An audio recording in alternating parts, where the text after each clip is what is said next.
everyone, my name is Daniel. Today I'll be working through exercise 1A from the tutorial sheet.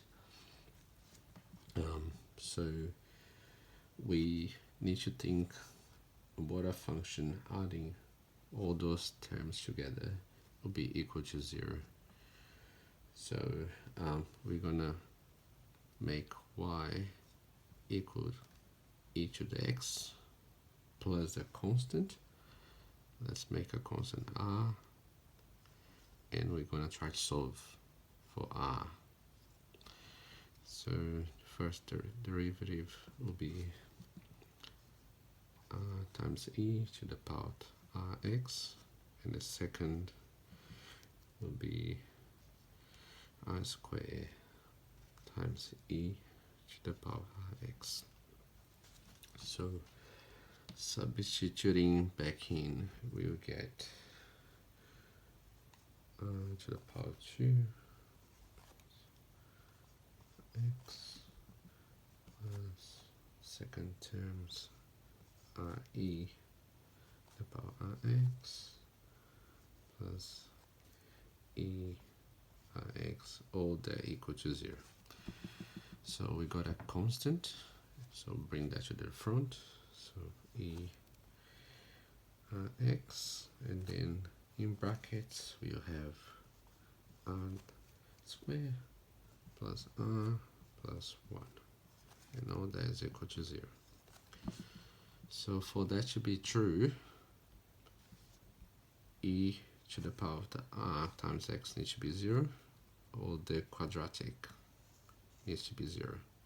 We know that the e to the power of r times x can't be 0, so the quadratic, it must be equal to 0 for that to be true.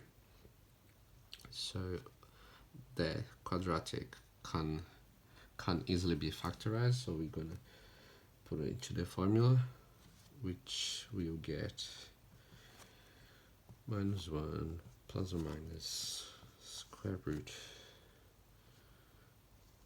1 squared minus 4 times 1 times 1, that all over 2 times 1. Then we get r minus 1 plus or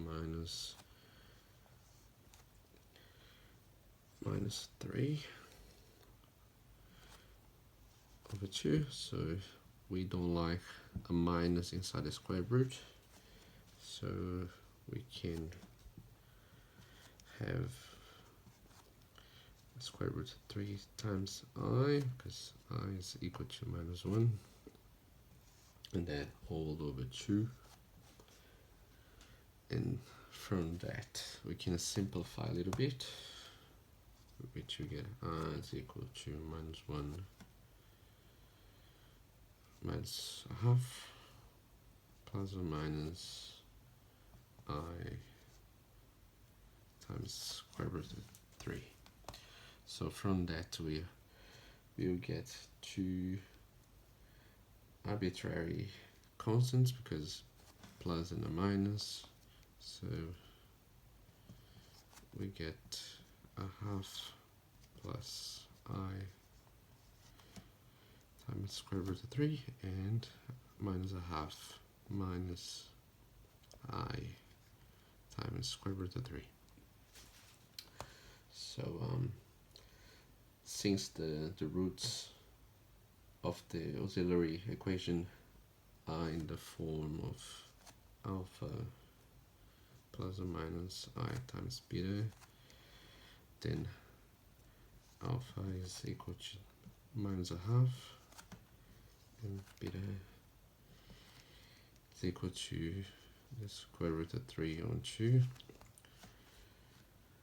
So this is complex root, and for the general solution of a complex root, we have y equal to e to alpha times x, then a times cos times beta x plus b sine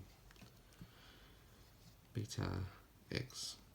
So plotting the values we'll get e to the power of minus x over 2, and over brackets c1 times cos,